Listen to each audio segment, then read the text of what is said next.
अपने सबसे प्रिय बेटे राम के साथ कैकेयी ऐसा अन्याय कभी नहीं कर सकती थी। लेकिन आखिर आगे हुआ क्या, ये बताऊंगा मैं, यानी आपका नीतीश भारद्वाज, इस कड़ी में।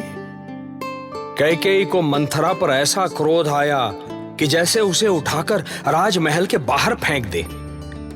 मंथरा सच कहती है कि मंथरा का मंत्र कभी खाली नहीं जाता। और फिर स्वर्ग में बैठे सभी देवतागण यदि ऐसा चाहते हों तो भला उसका वो मंत्र कैसे खाली जाता। कैकेयी का वो बहुत बड़ा ऋण था दशरथ पर, जिसके बदले में वो कुछ भी देने को तैयार थे।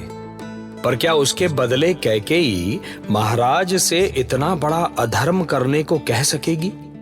क्या वो इतनी कठोर हो सकती है?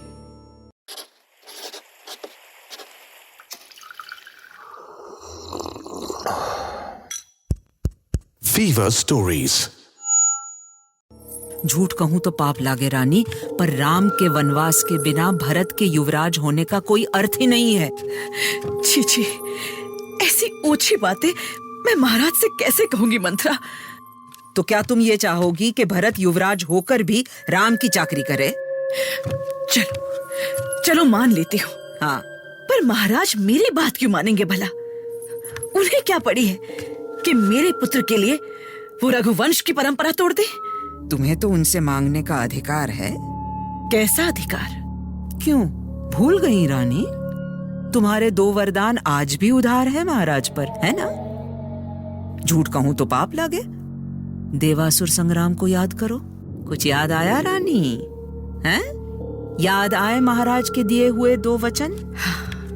सब कुछ याद आ गया, सब कुछ। हाँ। 2 वरदान महाराज पर आज भी उधार हैं। तो किस जन्म के लिए बचा के रखे हैं वो वचन? आज मांग लो, पर याद रहे सब कुछ भरत के अयोध्या आने से पहले ही हो जाना चाहिए। झूठ कहूं तो पाप लागे रानी, वरना सारा खेल बिगड़ जाएगा।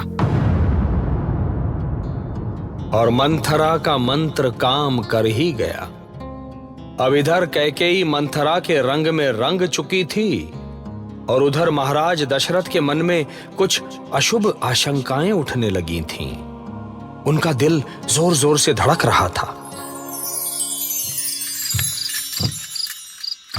महाराज, आप इतनी रात में यहाँ? क्या कोई विशेष बात है? मन में कई आशंकाएं घुमड़ रही हैं सुमंत। लगता है जैसे मैं कुछ खोने जा रहा हूं। राम के राज्याभिषेक की सूचना सुनकर पूरी अयोध्या खुशियां मना रही है। पर आप चुप क्यों हो गए महाराज? पर महारानी के कई उनकी कोई सूचना नहीं है। वो तो सदा आपकी शक्ति बनी है महाराज, राजमहल से लेकर युद्ध भूमि तक। यही तो चिंता की बात है सुमंत। क्या कई हर पल हमारे साथ होती है, पर पता नहीं क्या बात है। आज संध्या के बाद उन्हें देखा नहीं। हो सकता है महारानी राज्याभिषेक की तैयारी में लगी हो, या महारानी कौशल्या के महल में हो। मैं महल का कोना कोना देख आया हूं सुमंत। मैं दासियों से पता करता हूं महाराज। नहीं सुमंत, दासियों से पूछना उचित नहीं है। मैं स्वयं देखता हूं।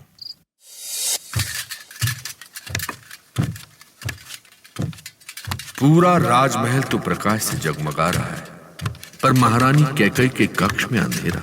जाने कहां चली गई।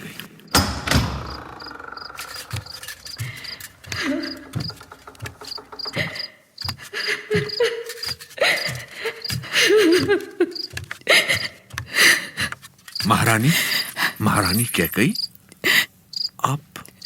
आप यहां इस अंधेरे में? आप कुछ बोलती क्यों नहीं? क्या हुआ आपको? आपको देखने के लिए हमारी आंखें अधीर हो उठी हैं और आप... महारानी, क्या हो गया आपको? किसने आपका दिल दुखाया? कुछ बोलिए तो महारानी। प्रिय, छोड़ दीजिए मुझे मेरे हाल पर और लौट जाइए उल्टे कदमों से। मैं इसी लायक हूं। ये कैसी अशुभ बातें कर रही हैं आप? आज पूरा अवध राम के राज्याभिषेक की घोषणा से खुशी में झूम रहा है और आप यहां बालों को बिखेरे। कैसी दशा बना रखी है। मेरी ओर देखिए तो सही। बस मुझे इतना बता दीजिए कि आपके शोक का कारण कौन है। आप हैं शोक का कारण। मैंने कहा ना, मुझे मेरे हाल पर छोड़ दीजिए।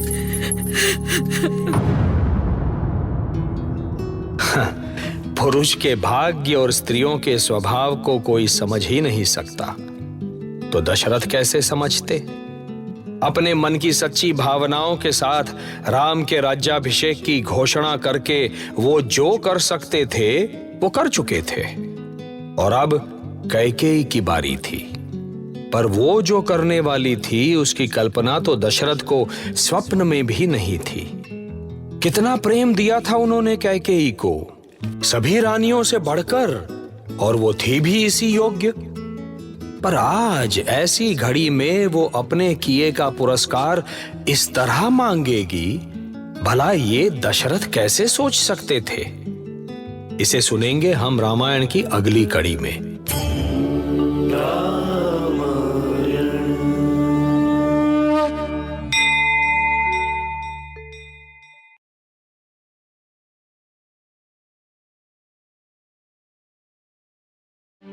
ऐसी और कहानियाँ सुनने के लिए सब्सक्राइब करिए फीवर स्टोरीज। कहानियाँ ऐसी जो दिखाई दें।